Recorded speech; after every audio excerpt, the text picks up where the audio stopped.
Yeah, I think about that a lot. Like making art for expression versus like playing the game of business and Right. having it have to convert. Yeah. And that's what I struggle with a lot. Yeah. Because, I mean, you do at the end of the day, like you have to make it for yourself. Mm-hmm. Especially in podcasting, especially when you're starting out, because it's just so hard to have it be a business from the jump. That this just never happens, right? Yeah. And so if you're not doing something that you enjoy creating, then it's just not going to work. And so I think some people go over-index in that, and they're like, well, just create something that you enjoy, and that's all you have to do. But the truth is, like, you do have to think about it as a business at a certain point, Yeah. you know? So you got to balance that a little bit, I think. Yeah, I'm glad you're telling me that because I think I overthink the art part of it too much a little bit. Yeah. Like that people actually care when they like, and like the minute details you might think about, like no one cares because there's videos I put on YouTube that I put a lot of effort in and it gets like 2 views. I'm like, Right. that's the worst. But dude, okay, Ben Wilson, welcome to the podcast. I Thanks. appreciate you coming on. Yeah, good to be here. You're a stud. So Ben, he runs How to Take Over the World podcast, and you've been doing it since, you said 2018? That's right. Is that right? Okay.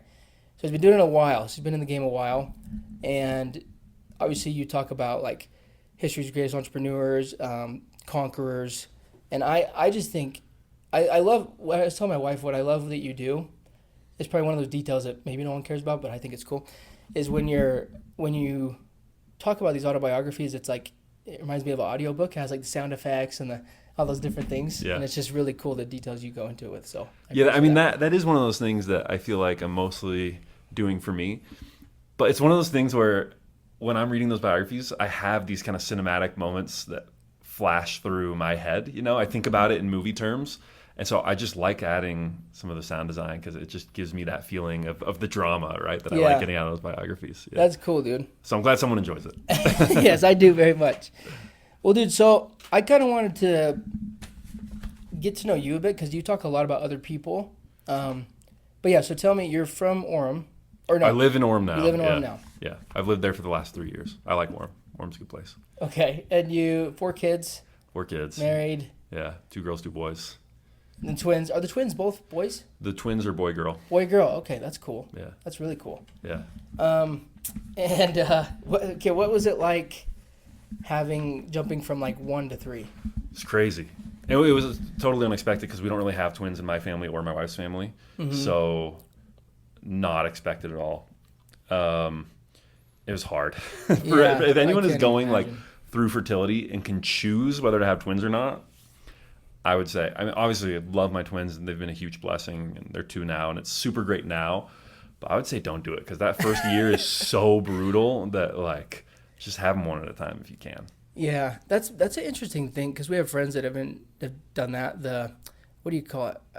IVF, is that what you call it? IVF, yeah. Where you can choose, and yeah, that's kind of like they look at it as like, oh, we have to do this, which obviously it's sad. Like Yeah. you have to pay for it, but it's kind of cool that you can pick the gender. Yeah. You know, like that's crazy that we've come that far with. I think technology. that's something that's only going to increase is the amount of stuff you can choose about your baby. Yeah. You know, like, oh, do I want them Eye to have color. my eye color, my wife's eye color, 6 right? foot. Yeah, exactly. 220 pounds. No. That'd be cool. But well, so what made you want to start your podcast with the theme that you started with? You know, so I wasn't working. I'd been working at this company that got acquired. I got laid off, and so I was just kind of sitting around wondering what to do with my life. And so I've always liked to read, and I've always enjoyed history. So I was reading this biography of Napoleon. At the same time, I was listening to the Tim Ferriss podcast. You ever listen to Tim Ferriss? Yes, yeah. And so he had just done 3 or 4 interviews in a row that weren't particularly interesting to me, but I still liked Tim a lot. So it got me thinking, who do I wish Tim Ferriss would interview? And I realized I wish I could hear Tim Ferriss interview Napoleon because I was reading this biography of him. And so I thought, well, then I should just make that myself, right? I could be the guy who like basically interviews Napoleon and finds out what were his strategies, how did he think about the world, what made him so great. And so I decided to do it. And I thought at first, you know, should this be a blog or an email? And someone had actually given me all this old recording equipment. Actually, my personal trainer at the gym had said, I think you have a great voice. My dad works in radio. Why don't you go talk to him? So I went and talked to his dad, and his dad was retiring from radio. And he's like, why don't you just take my microphone? I was like, wow, okay, great. So I had all this stuff sitting around. So I just thought, all right, I'll try this. I'll record it as a podcast. And that's the rest is history. That's cool. So when you started, were you starting with the intent of making it a business, or were you just like, I just want to see what happens and where it goes? I always believed it could be big, because I had this thought that, like, Tim Ferriss is so big, and a lot of these different podcasters who interview people to find out the strategies of performance and excellence. There's a real market for that, and I knew that. And so I thought, if there's a market for that, why wouldn't there be a market for learning about the strategies and the tactics of the greatest achievers and leaders of all time? So I always believed that it could be, and I've always loved history and biography, and so I thought I would like to do this. But I didn't have immediate expectations of that happening anytime soon. Yeah. How did you balance the timeline of that? Because, like, you hear, like, it takes longer than you think, and then when it happens, it's like, whoa, that was fast, you know? Yeah. Like, how do you balance the mindset of, like, your expectation of when it's going to happen and how it's going to happen and how you're going to make money doing it? Yeah, that's interesting. I mean, I think you have to be willing to not rush it, because I think then you make compromises, and eventually you're going to have to make compromises, right? But you want to have to not compromise for as long as possible to get as wide of exposure as possible. Like right now, I run ads, and I think they're good ads, and I only work with people that I think are high value advertisers, but it's still a compromise. Still, the listening experience would be better without the ads, right? So it is a compromise. So it just would have made it that much more difficult to break through and find that big audience if I had started running ads immediately, right? Yeah. So I think you basically want to treat it as a passion project and something that you're doing for the sake of it for as long as possible, until it basically pulls you into, it's making the decision for you that this is so big enough, this is so big that you just can't realistically keep treating it like a pet project. You have to start treating this like a business. Yeah, I love that advice, because I didn't really tell you my whole background, but so like I played football, and when I got done, was doing some 9-to-5s. Didn't love it. Got let go from a few jobs. It just like was not for me. Then my wife and I, we went and we opened up a cookie business out in Georgia, super random. And it was like so good for us, but again, it was like super difficult. I'd never owned a business before. And while we were there, I tried starting multiple things, right? But I didn't have like the experience. I didn't know how to sell, really. I didn't know how to market. I didn't know how to create a product. And so kind of like what you were saying, I feel like I jumped out a little too early because I didn't have the experience or the context to even know what I was doing. Yeah. But like now, like I've been in door-to-door sales the last 3 years. It's been my 4th year. And that's helped me a lot with just the like handling rejection, the grittiness of it, and then getting into this is just kind of naturally happened. Because I'm like, oh, I love talking to people on the doors. Like I should just do this, on a podcast. Well, sales is such a great training ground for so many things, especially door-to-door sales, because it's just, there's no covering it up. There's no hiding it. Like you just got to figure it out, Yeah. And so that it's been, I think that's a cool thing, kind of like what you said, it kind of has to pull you in a little bit, because I wouldn't have even done this, I don't think, if I didn't get into sales, into strictly, especially door-to-door, face-to-face. Right. Because I didn't realize, like, oh, I actually enjoy, like, talking to people and being a little persistent and, right. And then becoming friends and having them feed me. Well, Nietzsche says that profession is the backbone of life. And I think that's very true that, Napoleon was an artillery captain. He was really good at artillery. Steve Jobs designed games at Atari before he ever started Apple. Thomas Edison worked as a telegraph operator before he started inventing his own stuff. Like, I think so many people, it's like before you try and launch something or go out on your own, which I encourage most people to do, if you have that in you to start something of your own, I think that's such a fulfilling life choice. But I really think most people should find a profession first, and then you can kind of build around that. But so many people skip that step. And so it sounds like for you, that was sales, right? And you learn to sell, and then that just opens up so much in your life that now you have a profession, you have a thing that you know how, that you can do, and then you can add on to that to kind of start going your own way. Yeah, I love that, dude. Well, I'll kind of jump into some of these questions. I know these are more related to your podcast, but I kind of want my listeners to get to know you a bit. So why do you say becoming a billionaire is easy?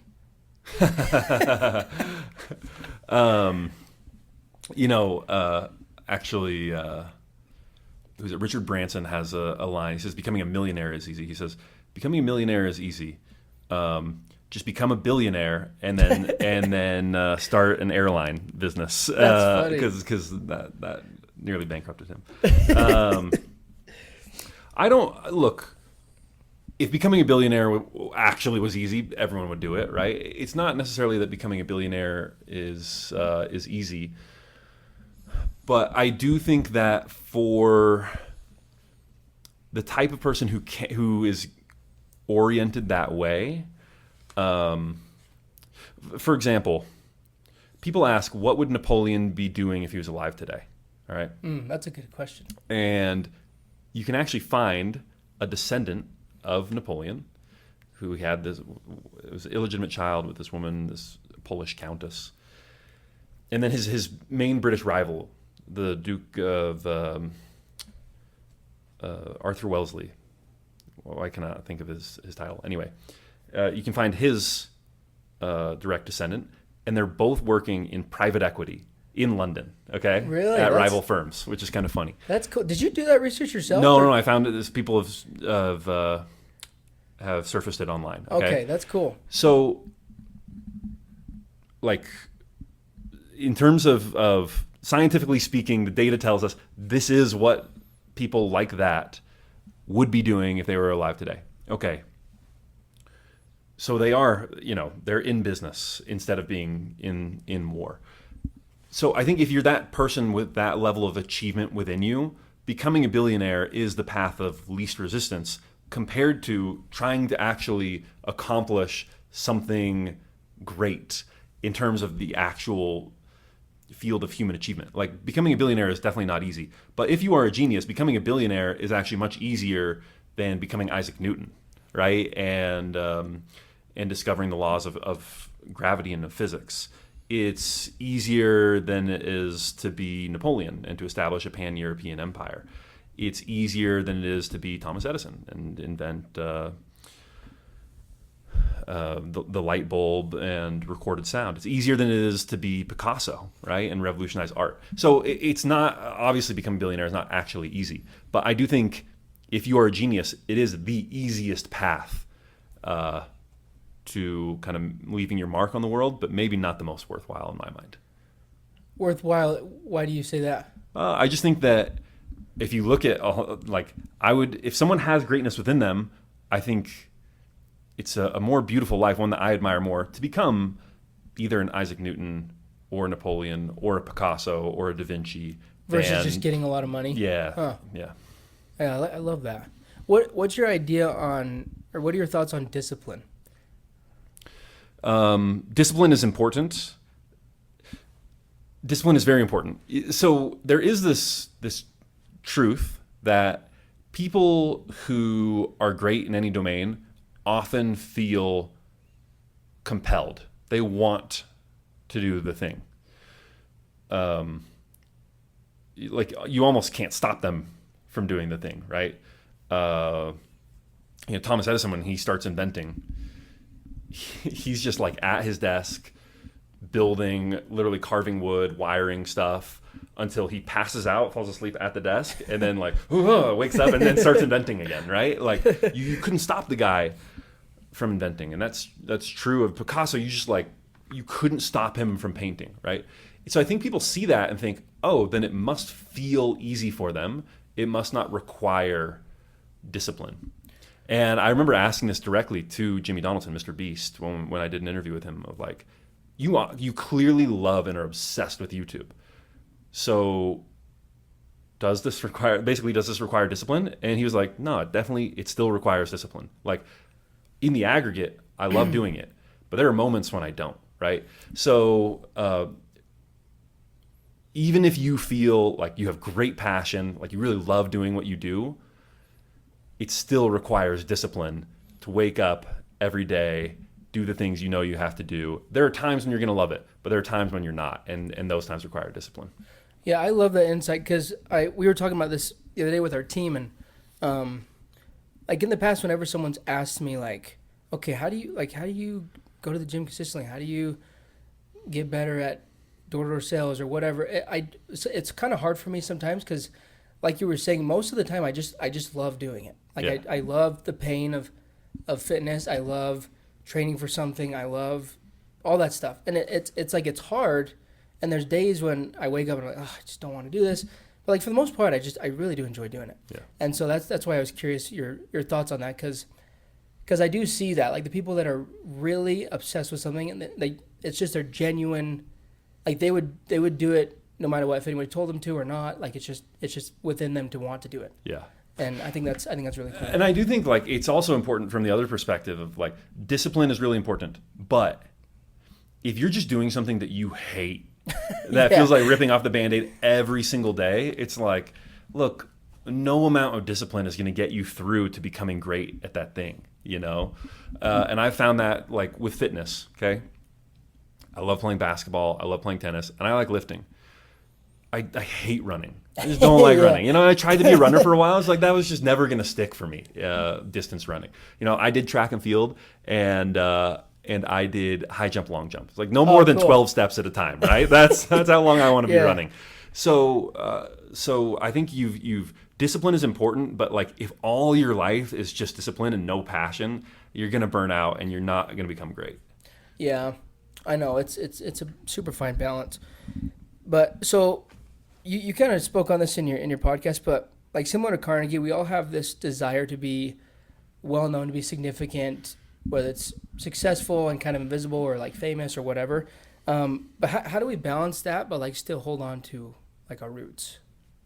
And what do you mean in terms of where we came from? And yeah, because like you know that you hear the phrase like, okay, if you want to grow, you need to cut everybody out of your life that's holding you back or whatever. But it's like, well, I still love my mom. You know what I mean? Yeah. Well, it's interesting because, Carnegie in particular is interesting because he didn't have that problem because he found this group of people very young that all like became multimillionaires with him. And it's funny because he was a poor Scottish immigrant kid and he found these other poor Scottish immigrant kids who, for whatever reason, Tom Phipps, his brother, some of these other Scottish kids, they all became super successful.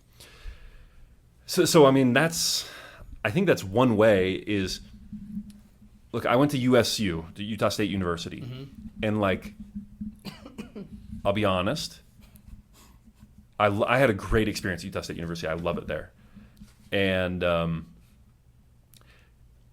not 100% of the student body is like the most ambitious people in the world, right? But there were enough of those people that I sought them out. I found them. I did student government. I found other people in student government. I did Huntsman Scholars. I did all these things. I put myself in places where I could find and make friends with other people who kind of I felt like were wired the same way that I was wired. And so they've all been super successful, and we've stayed friends. So like I haven't had to make that choice or that compromise between kind of staying true to my roots and achieving great things because like they're all achieving great things too, you know, and we're all doing awesome stuff together. So I think that's the best way to do it is like when you're young, try to find people who want the same things you do and are wired the way that you're wired. What would be your advice to someone who, say they're like in their mid-20s and they're kind of stuck and they really want to like branch out, become more entrepreneurial, make more money? Like where would they find those people or that tribe that you're kind of describing?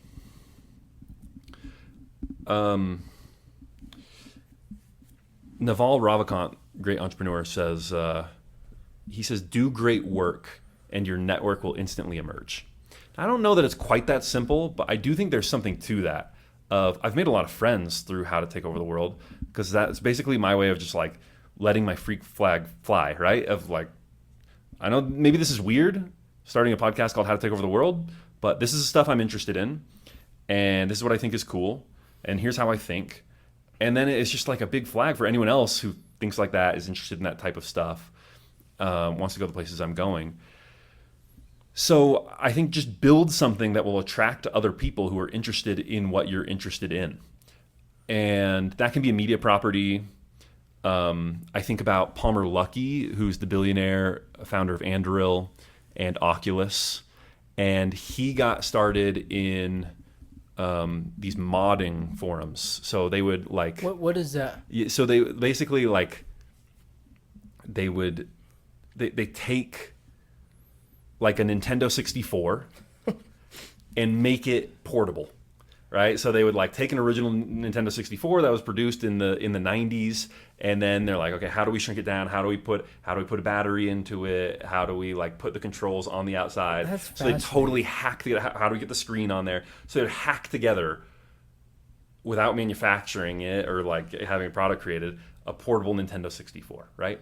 Wow. And so he does this. And so that's not a media property, but he's just in these forums. He's creating this cool stuff. He's posting pictures of it. He finds the other people who are really interested in that. Well, you'd probably find some cult-like people. Yeah, totally. Especially in the Nintendo like video game world. And so these are the people that he works with to create Oculus, like basically create virtual reality for the first time. And then to create all these cool weapon systems with Anduril, right? Because these are all very like engineering-minded people who like hacking stuff together. So he's worked with a lot of those people. So whether it's physically building something or building software or building a media property, or you can like look at Warren Buffett, who he's not doing any of those things. He just loves making money, right? But his investor letters are very famous, right? So that's something that he is creating around. Is that like a newsletter? Yeah, basically to the people who are invested in Berkshire Hathaway. And those have become very famous. They're great writing. They're really interesting. And that has attracted the right kind of people who think like he does. So I think that's the first and foremost thing you can do is create something that's going to naturally attract the type of people that you want to connect with. Did you know that How to Take Over the World was going to resonate with as many people as it has? Or were you, what was your level of certainty when starting it? I knew it would resonate with me, and I didn't think I was that weird. You know what I mean? Like I'm a little weird. I'm a little quirky, but I'm not that weird. Like I knew that there were enough people who were interested in this kind of stuff that it wouldn't just be me. So I didn't know that it would get as big as it has gotten. But I knew it would. I knew some people would listen. I had that feeling. Your main. Do you know like your analytics and all that stuff? Yeah, well? I know them pretty well. Your main audience, is it mostly like entrepreneurs or like millionaires? Like what? Men, women? Yeah, so I was looking at that data just today. Highly skews men. The number one job title was founder. Just behind it was student. So like a lot of young people, a lot of students, cool. a lot of founders. And then the third was executive. And then after that are like professionals, doctors, lawyers, stuff like that, and then it goes from there. But yeah, that's kind of who listens. That's cool. How many, just kind of throwing off the top of your head, how many people do you think listen to it for entertainment strictly and more for versus like education and they want to actually learn from these? It's a good question. I view it as a self-development podcast masquerading as a history podcast. And I think a lot of people have that experience with it where they come for the history. They're like, oh, I just want to learn this. I always wanted to know the history of Caesar. And then they find themselves oddly motivated. They're like, oh, I never thought I'd be inspired by Julius Caesar. So I think that's frankly the most common path. People come to it for the history and then just find inspiration, motivation, and self-development lessons while they're in it. Yeah, I think that's so cool, dude. Because I'll be honest, like I hated history in high school and college. Absolutely hated it. I feel like the professors didn't.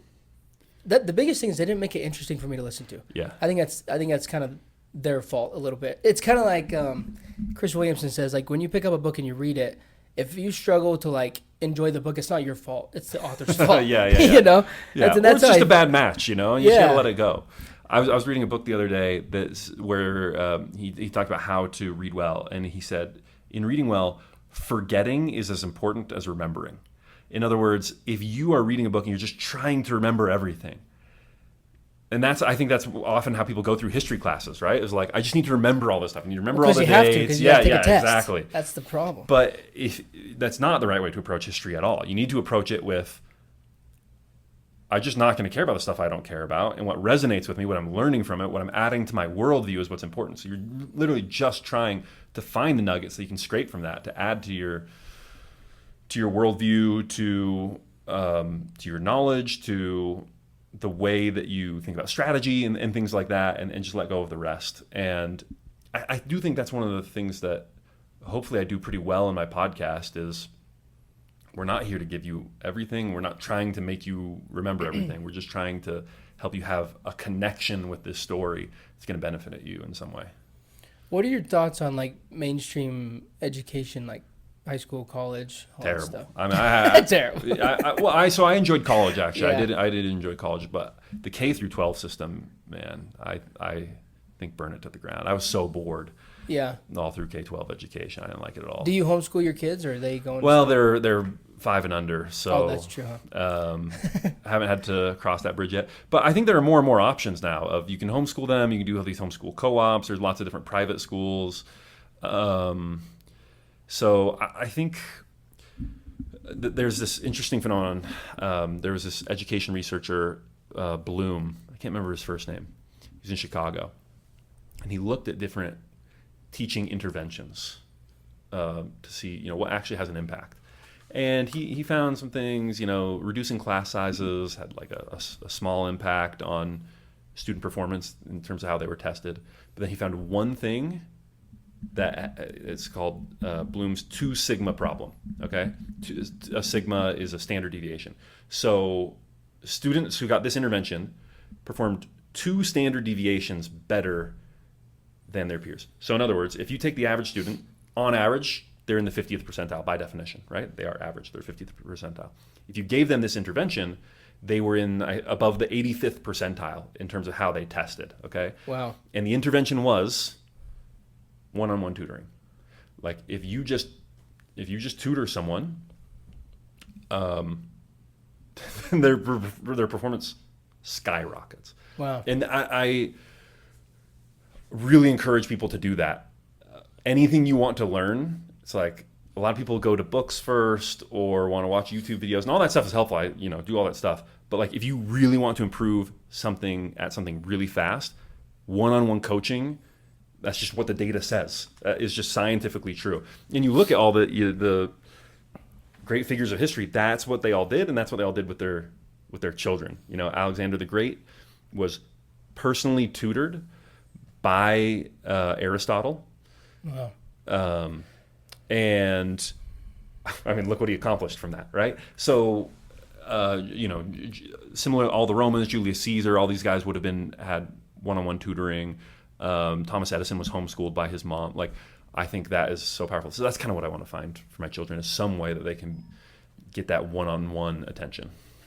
Yeah, this isn't where I thought this would go, but with that, so like the one-on-one tutoring piece, I think that's cool because I had a tutor as well, and it helped me a lot, especially with math. Yeah.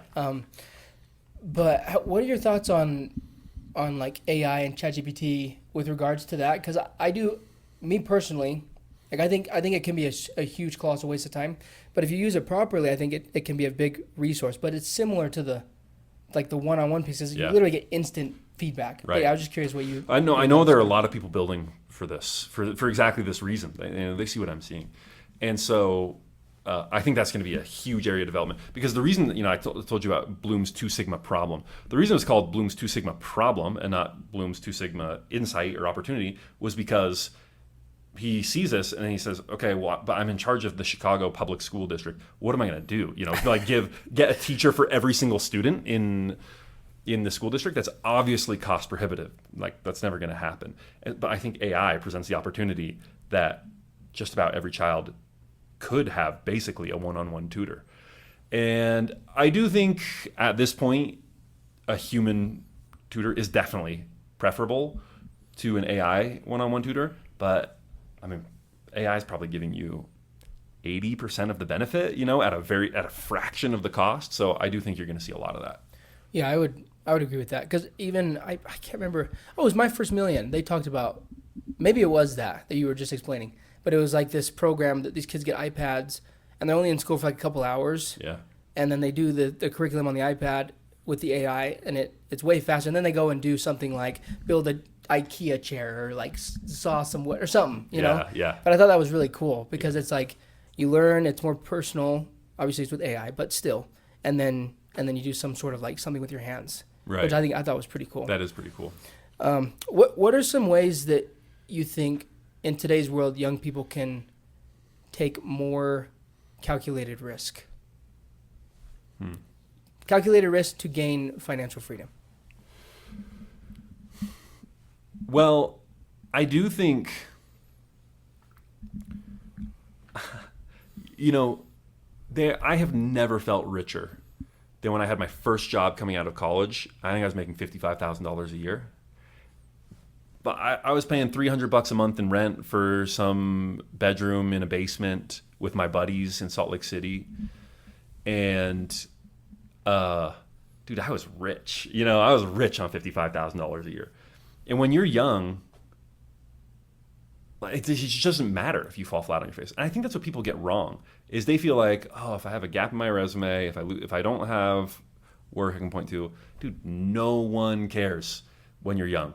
People admire you taking risks. So I think it's just not being scared to like be broke and fall flat on your face and just try something.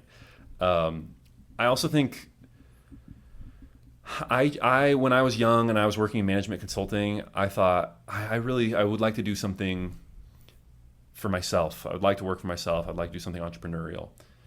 And I was working this really demanding job, and so I'm getting home at 7:30.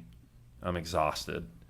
And it's like, all right, open up your laptop and let's see what we can get done. It just never was going to happen. So I think, don't be afraid to take a job that is less than what you could get in terms maybe of prestige or income, but is going to give you that flexibility. I have a buddy who loves real estate investing and is doing all these real estate deals, and he works a government job. And he works it because it gives him some sense of security. He's got kids. It gives them health insurance. And it's not very hard. And he gets home right at 5. And then he can work on all his real estate stuff and do what he really loves. And so that's the other thing I would say is don't be afraid to take a job that's maybe a little bit below your capacity, but is going to give you the freedom to take those risks. What's a skill? So like, say yourself, I'll give you an example of me. Like 5-6 years ago. But I was kind of in and out of jobs. I told you my wife and I were running this cookie shop. We couldn't take money from it, so I was still like donating plasma, driving DoorDash, just like struggling, right? But what would be what do you think is the number one skill or like a couple skills that someone could learn quickly that would get them out of a rut and make them instantly more valuable like in the marketplace? No matter what you do, the most important skill is being able to communicate effectively at scale. And people do that in different ways. You can be a great speaker, you can be a great writer. Within writer, you can be someone who writes great books, great memos, great whatever. With speaking, that can be one-on-one persuasion. It could be public speaking, whatever. But one way or another, you have to communicate effectively at scale.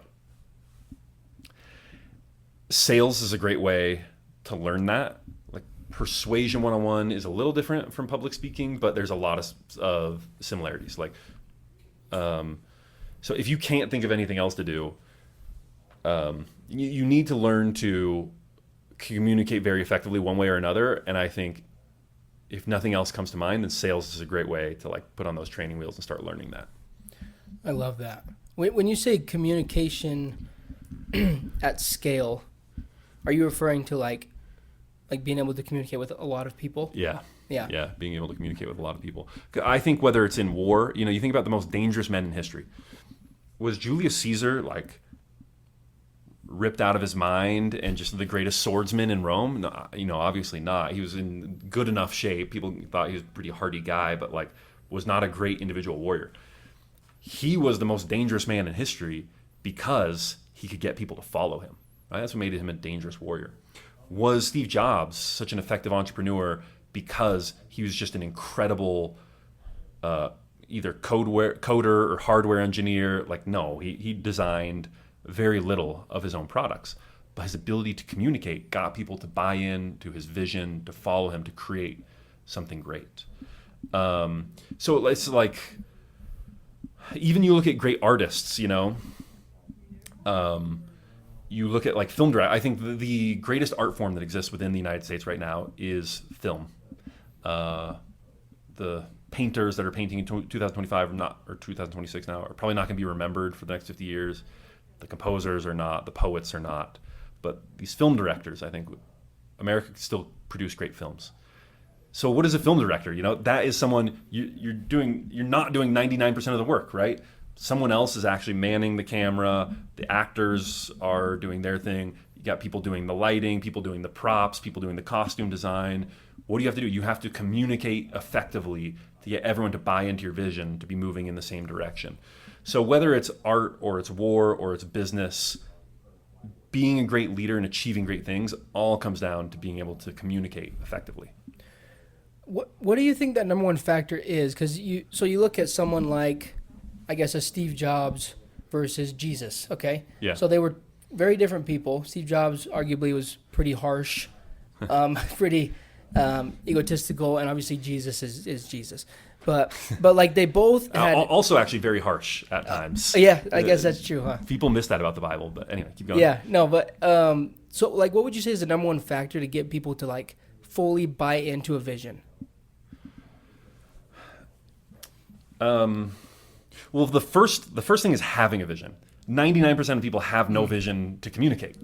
They're just going through life, going through the motions, taking the opportunities that come to them, and they're not proactively trying to create something new in the world. So that's actually like the biggest obstacle, is just having a vision for the world, being passionate enough about something that you want to change the way that things are done, whether that's through art or invention or business or through politics or science or like whatever it is. The first thing is having a vision. And then the next thing I would say is the biggest obstacle is people have a vision, but they just the most visions are most clearly articulated in the negative, if that makes sense. So like if I tell you, Mason, I'm like, hey, meditating is really important. I think you should meditate in the morning. Okay? Great. And maybe that's true. But you know what? Like if you did everything that everyone told you that you should do in the morning, it's like you would journal, you would meditate, you would work out, you would stretch, you would drink water, you would like do all these things, and it'd be like 11:30 a.m. Okay, I'm ready to start my day, right? It's much more important if you have something to communicate it in the negative. So Mason, meditating is the most important thing that you can do in the morning. In fact, meditating is so important that 30 minutes of meditation will help you get more work done than actually just working for 30 minutes in the morning, because you'll be have so much more clarity of mind. I don't even know if that's true. I don't really meditate, but you get the point, right? Of you have to be able to communicate things in the negative. That is when you say the negative, are you meaning like there's something that you're missing out on by not doing the thing? Yeah, you can define what the thing is not, right? Steve Jobs could very clearly articulate what an Apple product was not. That's why people thought he was really harsh, and that's what made him a great leader, is because people would come to him with this stuff and you would say, no, that's not simple enough. It's not intuitive enough. It's not creative enough, because he had these things in mind of what an Apple product was. Jesus actually was harsh in the exact same way. People think of him as not harsh, but he told the Pharisees, "You're whited sepulchres whose insides are filled with dead men's rotting bones." Called them hypocrites and things like that, because he could tell you very clearly what it did not mean to be a follower of Christ. And so that's why some of these people come across as harsh. And I think that's one of the big barriers to being an effective leader for a lot of people. They have a vision, but then they just they don't want to offend anyone. So they just let that vision expand to include anything anyone says. Whereas really great leaders say, no, I'm holding the line on what this vision is. I'm holding you to a standard because this is what the vision is and this is what it is not. And I'm going to tell you if something you're doing falls outside of what we're trying to accomplish here. That's really cool. I guess I never thought of, because you hear, especially within the church, the LDS church. Sorry, I say the church because we're in Utah. But, Yeah. but like be Christ-like, like have Christ-like attributes. And I think a lot of times we don't think about that part of it because oftentimes I think it can be, you can offend people by sticking up for your standards or your values or your rights or stuff like that. And so I think that's really cool. Yeah, well, you think about Jesus too, and it's interesting. He had his harshest words were first for the Pharisees. Why? Well, because the Jesus followers were originally considered a Pharisaical sect. He was harsh with the Pharisees, not because they were so far from where he was, because they were so close to where he was, actually. The Pharisees, so you hear him talking all the time to the Pharisees, never to the Sadducees. You barely hear the Sadducees mentioned.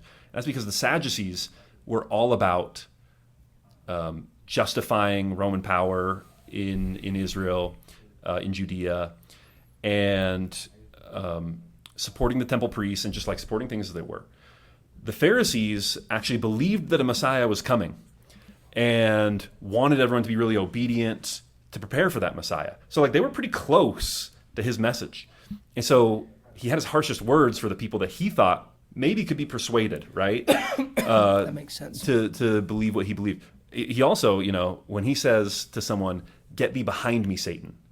Okay? Well, it's the only time he calls someone Satan in the New Testament. Who's he talking to? He's talking to Peter, right? his chief disciple. And so, like Steve Jobs did not go around berating passerbys on the street of like, no, you don't get Apple products. No, who was he berating? He was berating the people who were closest to him. And you see this pattern repeated a lot. Like great leaders have their most biting criticism for their most capable followers who are also leaders in their own right. Because those are the people who you really need to get in line following your vision and believing what you believe. Speaking of Jesus, why is feeding people such a good way to get your message across? I think it's literally something that's like in our ape brains, right? Of just like when you eat with someone, you just relax and are receptive to what they have to say. Yeah. And it's not just Jesus, right? Like, I think across a lot of movements, you see, across all religions, eating is this like oddly important thing, right? So, in the Christian religion, we now take the Holy Supper or the sacrament or whatever you call it, but the bread and wine or the bread and water. But originally that was a meal.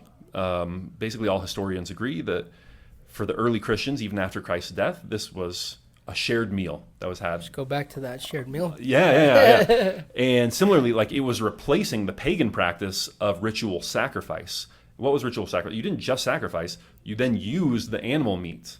And you would sacrifice at festivals, and so you would share this sacrificed animal meat. I didn't realize that. Yeah. And so, anyways, there is this this long religious tradition of a meal being a place where you can commune with others, where you can bond more with them, where you can share your beliefs. And so, I do think there's something special. If you have a message or an idea and you want to convince people of it, meals is like, it's a way to get people to put their guard down and be able to share that effectively. That's cool. I mean, I'll be honest. I love cooking, and I do love hosting. Like, I do love bringing people over and just chatting it up. And because you're right. It makes you just feel warmer, able to get more vulnerable. I think that's really cool. Yeah. But what is God and Jesus Christ's role like in your life? Well, I think it's very centering. It's what ultimately provides me with my purpose, right? And I think that so Jesus is a great example because it's not abstract, because he was an actual person with an actual story that you can read. And I was really grateful for that Jesus episode because I was surprised by how much surprised me. You know, I've been going to church for over 30 years, and really studying the New Testament, just his life, just surfaced so many things. I was like, wow, I just didn't know Jesus was kind of like this, you know? And to me, it was much more human than I had imagined. I think people should use the word perfect about Jesus less. Even though I believe that he was perfect and he was without sin, I think it creates the feeling that he had no particularities, if that makes sense. He had no personality. He's just perfect in every way. There's nothing to distinguish him. But I don't think that's true. I think there are multiple ways to be perfect, and Jesus was perfect in a way that is unique to him. He has his own personality that might be different from yours or mine, and we're supposed to follow him and be like him. But in C.S. Lewis has a great line. He says, it's interesting that when we try to be ourselves, we end up all being the same. But when we try to be God, we all end up with our very particular kind of excellencies, right? And I think that's very true. That's been true in my life, that when I try to be myself, when I'm thinking about myself, when I'm thinking about being unique, that's actually not when my most unique, authentic self emerges, but when I'm trying to be like God, that's when I find myself being my most unique, authentic self. That's fascinating. Yeah, because do you, like, when we talk about that a lot in society, like, be yourself, be unique, stand out. But yeah, like, I would agree with you, because I think sometimes when you think that way, it can, maybe you overthink and try to be too different, and that's not natural to you. Right. Because I do think, yeah, like, when you're trying to be like Jesus Christ, when you think that way, we each have this, like, natural personality that I think you can't really change. Like, it's just innately us, you know? But when we try to be like him, it probably, I guess, in terms of characteristics, our own personality will come out better. Would you agree with that? Yeah, it's just like you get supercharged with the Spirit, and then whatever it was that is uniquely you just becomes even more so, I feel like. That's awesome, man. What last few questions. What was it like interviewing Mr. Beast? It was cool. You know, I knew him in sort of personal capacity beforehand, and so I felt pretty relaxed. And also, I mean, he's Mr. Beast. You're not going to have to do that much to make it a great interview. You know, he knows how to say interesting things. Like, that's what he does professionally. But it was very cool. I mean, it was cool to go to North Carolina and see his operation. I mean, what he's been able to build is just unbelievable. How did you meet him? He just DM'd me one day and said, "Hey, I love your podcast." Just casually Gosh, that's so cool. What year was that? When was that? I want to say like 2021. Okay, so you're about 3 years into the podcast? Yeah. Wow. Okay. What did that feel like? Like, were you just like, oh, cool? At first, I didn't think it was real. Like, I looked at my phone. I was about to hop in bed, and I was like, "You got a DM from Mr. Beast." And I literally went like, "Yeah, right." And I threw my phone on the bed because I assumed that it was like a bot or something. Mr. Beast. Yeah, like some bot, you know, pretending to be Mr. Beast. And I was about to fall asleep next to my wife, and I picked up my phone. I was like, I should check that DM. So I went and checked it, and I'm like, oh, okay, this guy's got like 30 million followers or whatever. Like, if he's a fake, he's a really good fake. And, that's cool. Yeah. Up to this point in your life, what's the most difficult thing that you've pursued and accomplished?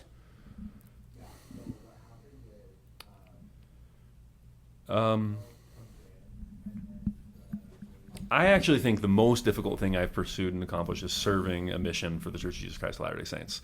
That was incredibly challenging for me and one of the most rewarding experiences of my life. But yeah, that was hard. And I actually think about how much I suffered doing that. And it's been really hard to build a podcast, and I've worked really hard at it, but I don't actually think I've ever worked as hard as I did back then. I haven't worked that hard since I was 21. That's really cool, man. That's you'd be surprised how common of an answer that is. the mission, dude. I mean, yeah.